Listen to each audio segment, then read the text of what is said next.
Hi friends, ನಮಸ್ತೆ ಎಲ್ಲರಿಗೂ. ಎಲ್ಲರೂ ಹೇಗಿದ್ದೀರಾ? ಎಲ್ಲರೂ ಚೆನ್ನಾಗಿದ್ದೀರಾ ಅಂತೇಳಿ ಭಾವಿಸ್ತೇನೆ. Welcome back to Pavana R Vijay Kannada vlogs. Friends, Sankranti ಹಬ್ಬ ಅಂದರೆ ಎಲ್ರಿಗೂ ನೆನಪಾಗೋದು ಎಳ್ಳು ಬೆಲ್ಲ ಅಲ್ವಾ? ಹಾಗಿದ್ರೆ ಇಂದಿನ ವಿಡಿಯೋದಲ್ಲಿ ನಾನು ನಿಮಗೆ ಎಳ್ಳು ಬೆಲ್ಲನ ಹೇಗೆ ಮಾಡೋದು ಅಂತೇಳಿ ತಿಳಿಸ್ತಾ ಇದ್ದೇನೆ. ವಿಡಿಯೋ ಇಷ್ಟ ಆದರೆ ಲೈಕ್ ಮಾಡಿ, ಶೇರ್ ಮಾಡಿ. ಹಾಗೆ ಇನ್ನೂ ನನ್ನ ಚಾನಲ್ಗೆ ಯಾರೆಲ್ಲ ಸಬ್ಸ್ಕ್ರೈಬ್ ಆಗದಲ್ಲೇ ವಿಡಿಯೋನ ನೋಡ್ತಾ ಇದ್ದೀರೋ ಪ್ಲೀಸ್ ನನ್ನ ಚಾನಲ್ಗೆ ಸಬ್ಸ್ಕ್ರೈಬ್ ಆಗಿ. ಹಾಗೆ ಪಕ್ಕದಲ್ಲೇ ಕಾಣುವಂತಹ ಬೆಲ್ ಐಕನ್ನ ಕ್ಲಿಕ್ ಮಾಡಿ. ಫ್ರೆಂಡ್ಸ್, ಬನ್ನಿ ಹಾಗಾದರೆ ತಡ ಮಾಡದೆ ಸಂಕ್ರಾಂತಿ ಹಬ್ಬದ ಸ್ಪೆಷಲ್ ಎಳ್ಳು ಬೆಲ್ಲನ ಹೇಗೆ ಮಾಡೋದು ಅಂತೇಳಿ ಇಂದಿನ ವಿಡಿಯೋದಲ್ಲಿ ನೋಡೋಣ. ಎಳ್ಳು ಬೆಲ್ಲ ಮಾಡೋದಕ್ಕೆ ಮೊದಲಿಗೆ ಇಲ್ಲಿ ನಾನು ಒಂದು ಬಾಣಲಿ ತಗೊಂಡಿದ್ದೇನೆ. ಆ ಬಾಣಲಿಗೆ ಈ ಲೋಟದ ಅಳತೆಯಲ್ಲಿ 1.5 ಲೋಟ ಕಡಲೆ ಬೀಜನ ಹಾಕ್ತಾ ಇದ್ದೇನೆ. ಶೇಂಗಾ ಬೀಜ ಅಂತಲೂ ಕೂಡ ಕರೀತಾರೆ. 1.5 ಲೋಟ ಹಾಕ್ತಾ ಇದ್ದೇನೆ. ಎಳ್ಳು ಬೆಲ್ಲಕ್ಕೆ ಏನೇನು ಹಾಕ್ತೀನಿ ಸಾಮಗ್ರಿಗಳು ಅಂತ ಹೇಳ್ಬಿಟ್ಟು ನಾನು ಈ ಲೋಟದ ಅಳತೆಯಲ್ಲೇ ತೋರಿಸ್ತೇನೆ ಕೊನೆವರೆಗೂ. ಈ ಲೋಟನ ಇಲ್ಲಿ ಅಳತೆಯಾಗಿ ಇಟ್ಕೊಂಡಿದ್ದೇನೆ. ಸ್ಟವ್ ಆನ್ ಮಾಡಿಕೊಂಡು ಉರಿನ ಮೀಡಿಯಮ್ ಉರಿಲಿ ಇಟ್ಕೊಂಡು ಈಗ ಕಡಲೆ ಬೀಜನ ಹುರ್ಕೊತಾ ಇದ್ದೇನೆ. ಬಡವರ ಬಾದಾಮಿ ಅಂತ ಕೂಡ ಕರೀತಾರೆ ಕಡಲೆ ಬೀಜನ. ನೋಡಿ, ಈ ರೀತಿ ಫ್ರೈ ಮಾಡ್ತಾ ಇದ್ದೇನೆ ನಾನು. ಅಂಗಡಿಲೂ ರೆಡಿ ಸಿಗುತ್ತೆ ಎಳ್ಳು ಬೆಲ್ಲ. ಆದರೆ ಯಾವುದಾದ್ರೂ ಹಬ್ಬ ಅಂತಂದರೆ ಆ ಹಬ್ಬದಲ್ಲಿ ಏನು ವಿಶೇಷ ಇರುತ್ತೋ ಅದನ್ನು ನಾವು ಮನೆಯಲ್ಲೇ ಮಾಡಿ ನಾವೇ ಕೈಯಾರೆ ಮಾಡಿ ತಿಂದರೆ ತುಂಬ ಖುಷಿಯಾಗುತ್ತಲ್ವ. ಹಾಗಾಗಿ ನಾನು ಇವತ್ತು ಮನೆಯಲ್ಲೇ ಎಳ್ಳು ಬೆಲ್ಲನ ಮಾಡ್ತಾ ಇದ್ದೇನೆ. ಫ್ರೆಂಡ್ಸ್, ನೋಡಿ ಇಲ್ಲಿ ಕಡಲೆ ಬೀಜನ ಹುರ್ಕೊತಾ ಇದ್ದೇನೆ ನಾನು. ನಾವು ಓವರ್ ಫ್ರೈಯೂ ಕೂಡ ಮಾಡಬಾರ್ದು, ಕಡಿಮೆನೂ ಮಾಡಬಾರ್ದು. ಒಂದು ಹದದಲ್ಲಿ ಫ್ರೈ ಮಾಡ್ಕೋಬೇಕು. ನೋಡಿ, ಕೊನೆವರೆಗೂ ವಿಡಿಯೋ ನೋಡಿ. ಹಾಗೆ ವಿಡಿಯೋಗೆ ಯಾರೆಲ್ಲ ಲೈಕ್ ಮಾಡಿಲ್ಲ ಪ್ಲೀಸ್ ಹಾಗೆ ಒಂದು ಲೈಕ್ ಮಾಡಿ. ಇನ್ನು ನನ್ನ ಚಾನಲ್ಗೆ ಯಾರೆಲ್ಲ ಸಬ್ಸ್ಕ್ರೈಬ್ ಆಗದಲ್ಲೇ ವಿಡಿಯೋನ ನೋಡ್ತಾ ಇದ್ದೀರೋ ಪ್ಲೀಸ್ ನನ್ನ ಚಾನಲ್ಗೆ ಸಬ್ಸ್ಕ್ರೈಬ್ ಆಗಿ. ಇಲ್ಲಿ ಎಳ್ಳು ಬೆಲ್ಲ ಮಾಡೋದಕ್ಕೆ ನಾವು ಕಡಲೆ ಬೀಜ ಹುರಿತಾ ಇದ್ದೀವಲ್ಲ, ಇಲ್ಲಿ ಮೇಯ್ನ್ ಬಂದು ಕಡಲೆ ಬೀಜನ ಚೆನ್ನಾಗಿ ನಾವು ಫ್ರೈ ಮಾಡಿದ್ರೆ ಮಾತ್ರ ಎಳ್ಳು ಬೆಲ್ಲ ಟೇಸ್ಟ್ ಇರುತ್ತೆ. ಇಲ್ಲಾಂದರೆ ಓವರ್ ಫ್ರೈ ಮಾಡಿದ್ರೂ ಕೂಡ ಎಳ್ಳು ಬೆಲ್ಲ ಟೇಸ್ಟ್ ಹೊರಟೋಗುತ್ತೆ. ಹಾಗೆ ಕಡಿಮೆ ಫ್ರೈ ಮಾಡಿದ್ರೂ ಕೂಡ ಎಳ್ಳು ಬೆಲ್ಲ ಟೇಸ್ಟ್ ಇರೋದಿಲ್ಲ. ತಿನ್ನಬೇಕಾದ್ರೆ ನಾವು ಹಸಿ ಸಿಗ್ತಾ ಇರುತ್ತೆ ಕಡಲೆ ಬೀಜ. ಹಾಗಾಗಿ ಚೆನ್ನಾಗಿ ಫ್ರೈ ಮಾಡ್ಕೋಬೇಕು ನಾವು. ಕಡಲೆ ಬೀಜನ ಫ್ರೈ ಮಾಡಬೇಕಾದ್ರೆ ನಾವು ಮೀಡಿಯಮ್ ಉರಿನ ಇಟ್ಕೊಂಡು ಫ್ರೈ ಮಾಡ್ಕೋಬೇಕು. ಇಲ್ಲಾಂದರೆ ಜಾಸ್ತಿ ಫ್ರೈ ಆಗೋಗುತ್ತೆ. ನೋಡಿ ಫ್ರೆಂಡ್ಸ್, ಇಷ್ಟ ಆಗಿದೆ, ಆದರೆ ಸಾಲದು, ಇನ್ನೂ ಫ್ರೈ ಮಾಡಬೇಕು ನಾವು. ನೋಡಿ, ನಾನು ಮತ್ತೆ ಫ್ರೈ ಮಾಡ್ತಾ ಇದ್ದೇನೆ. ಒಂದು ಕಡಲೆ ಬೀಜನ ತಗೊಂಡು ಈ ರೀತಿ ನೋಡಿ ಈ ರೀತಿ ಪ್ರೆಸ್ ಮಾಡ್ತಾ ಇದ್ದೇನೆ. ಆದರೆ ಅದು ಕಂಪ್ಲೀಟಾಗಿ ಸಿಪ್ಪೆ ಹೋಗ್ತಾ ಇಲ್ಲ. ಅಂದರೆ ಒಂದು ಅದಕ್ಕೆ ಕಡಲೆ ಬೀಜ ಫ್ರೈ ಆದರೆ ಮಾತ್ರ ನಾವು ಈ ರೀತಿ ಕಡಲೆ ಬೀಜನ ಪ್ರೆಸ್ ಮಾಡಿದ್ರೆ ಸಿಪ್ಪೆ ಈಸಿಯಾಗಿ ಕಳಚುತ್ತೆ, ಇಲ್ಲಾಂದರೆ ಕಳಚೋದಿಲ್ಲ. ನೋಡಿ ಫ್ರೆಂಡ್ಸ್, ಇಷ್ಟು ಫ್ರೈ ಆದರೆ ಸಾಕು. ನೋಡಿ, ಈ ರೀತಿ ನಾನು ಕಡಲೆ ಬೀಜನ ಪ್ರೆಸ್ ಮಾಡ್ತಾ ಇದ್ದೇನೆ. ಸಿಪ್ಪೆ ನೋಡಿ ಎಷ್ಟು ಈಸಿಯಾಗಿ ಬಿಡ್ತಾ ಇದೆ. ಈಗ ನಾನು ಸ್ಟವ್ನ ಆಫ್ ಮಾಡ್ಕೊತೇನೆ. ನೆಕ್ಸ್ಟು ಫ್ರೈ ಮಾಡ್ಕೊಂಡಿರೋಂತಹ ಕಡಲೆ ಬೀಜನೆಲ್ಲ ಒಂದು ತಟ್ಟೆಗೆ ಹಾಕ್ಕೊತಾ ಇದ್ದೇನೆ. ತಟ್ಟೆಗೆ ಹಾಕಿಬಿಟ್ಟು ತಣ್ಣಗಾಗೋದಕ್ಕೆ ಬಿಡ್ತೇನೆ. ತಣ್ಣಗಾದ್ಮೇಲೆ ನಾನು ಸಿಪ್ಪೆನೆಲ್ಲ ಸಪ್ರೇಟ್ ಮಾಡ್ಕೊತೇನೆ.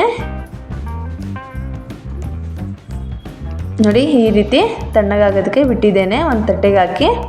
ನೆಕ್ಸ್ಟು ನಾನು ಅದೇ ಬಾಣಲಿಗೆ ಈ ಲೋಟದ ಅಳತೆಯಲ್ಲಿ ನೋಡಿ 1/4 ಭಾಗ ನಾನು ಬಿಳಿ ಎಳ್ಳು ಅಂತಾರಲ್ಲ, ಬಿಳಿ ಎಳ್ಳನ್ನ ತಗೊಂಡು ಫ್ರೈ ಮಾಡ್ಕೊತಾ ಇದ್ದೇನೆ. ನೋಡಿ, ಈ ರೀತಿ ಇರುತ್ತೆ ಬಿಳಿ ಎಳ್ಳು.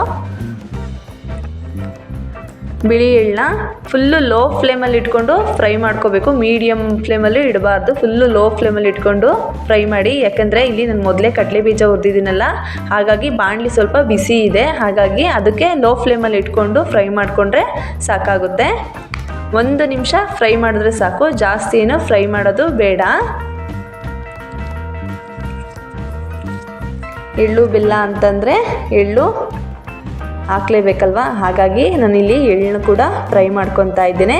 ಫ್ರೆಂಡ್ಸ್, ಇಲ್ಲಿ ನಾನು ಯಾವುದೇ ರೀತಿ ಫ್ರೈ ಮಾಡೋದಕ್ಕೆ ಯಾವುದೇ ರೀತಿ ಎಣ್ಣೆನ ಯೂಸ್ ಮಾಡಿಲ್ಲ. ಬರೀ ನೋಡಿ ಎಳ್ಳನ್ನು ಹಾಕಿ ಮಾತ್ರ ಫ್ರೈ ಮಾಡ್ಕೊತಾ ಇದ್ದೇನೆ. ಎಳ್ಳು ಫ್ರೈ ಆಗೋದು ಹೇಗೆ ಗೊತ್ತಾಗುತ್ತೆ ಅಂದರೆ ಸ್ವಲ್ಪ ಕಲರ್ ಚೇಂಜ್ ಆಗುತ್ತೆ. ಹಾಗೆ ಮನೆಯೆಲ್ಲ ಘಮ ಘಮ ಅಂತ ವಾಸನೆ ಬರ್ತಾ ಇರುತ್ತೆ.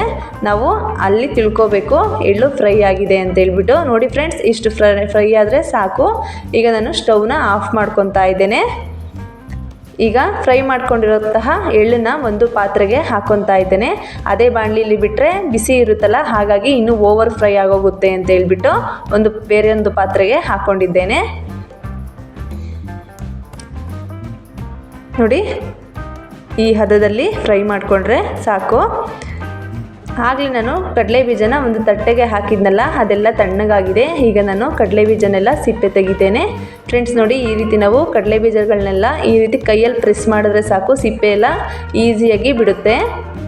ಅಂದರೆ ಒಂದು ಹದದಲ್ಲಿ ಕಡಲೆ ಬೀಜ ಎಲ್ಲ ಫ್ರೈ ಆಗಿದೆಯಲ್ಲ, ಹಾಗಾಗಿ ನಾವು ಏನಾದರೂ ಕಡಿಮೆ ಫ್ರೈ ಮಾಡಿಕೊಂಡ್ರೆ ಕಡಲೆ ಬೀಜ ಸಿಪ್ಪೆ ಇಷ್ಟು ಈಸಿಯಾಗಿ ಬಿಡೋದಿಲ್ಲ.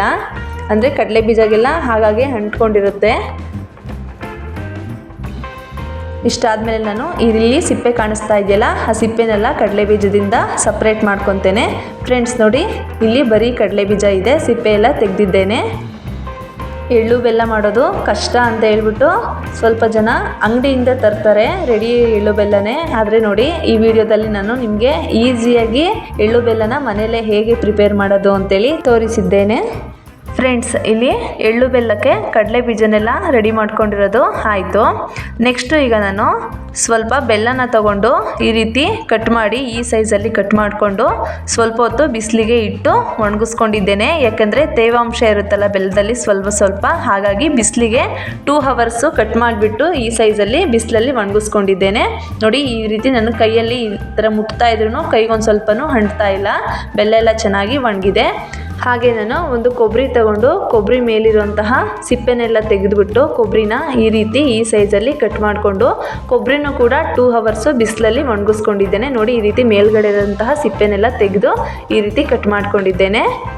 ಕೊಬ್ಬರಿಯಲ್ಲಿ ಏನಾದರೂ ತೇವಾಂಶ ಇತ್ತು ಅಂತಂದರೆ ಬಿಸಿಲಿಗೆ ನಾವು ಒಣಗಿಸಿದ್ರೆ ಚೆನ್ನಾಗಿರುತ್ತೆ. ಅಂದರೆ ಎಳ್ಳು ಬೆಲ್ಲ ಬೇಗ ಹಾಳಾಗಲ್ಲ. ಕೊಬ್ಬರಿ ಬೆಲ್ಲ ಎಲ್ಲ ಈ ಥರ ಒಣಗಿಸಿ ಹಾಕೋದ್ರಿಂದ ತೇವಾಂಶ ಇತ್ತು ಅಂದರೆ ಎಳ್ಳು ಬೆಲ್ಲ ಬೇಗ ಹಾಳಾಗುತ್ತೆ. ಹಾಗಾಗಿ ನಾನು ಬಿಸಿಲಲ್ಲಿ 2 hours ಒಣಗಿಸಿ ಹಾಕ್ಕೊಂಡಿದ್ದೇನೆ.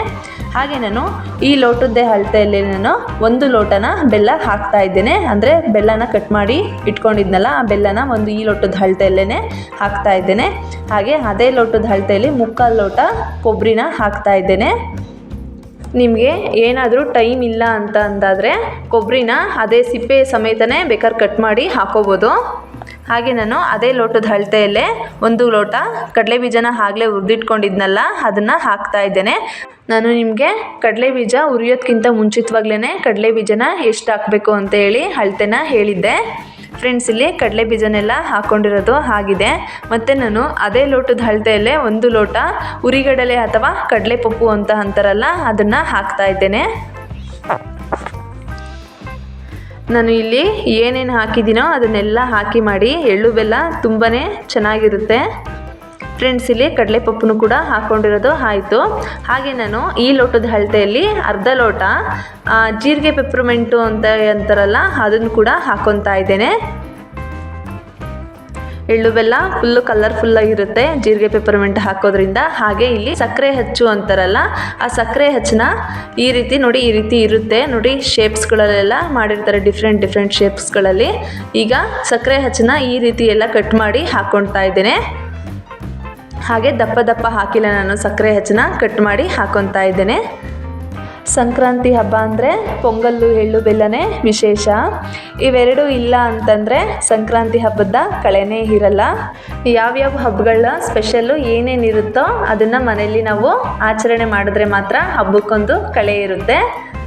ಈಗ ಇದನ್ನೆಲ್ಲ ಒಂದ್ಸರಿ ಮಿಕ್ಸ್ ಮಾಡ್ಕೊಳ್ಳಿ.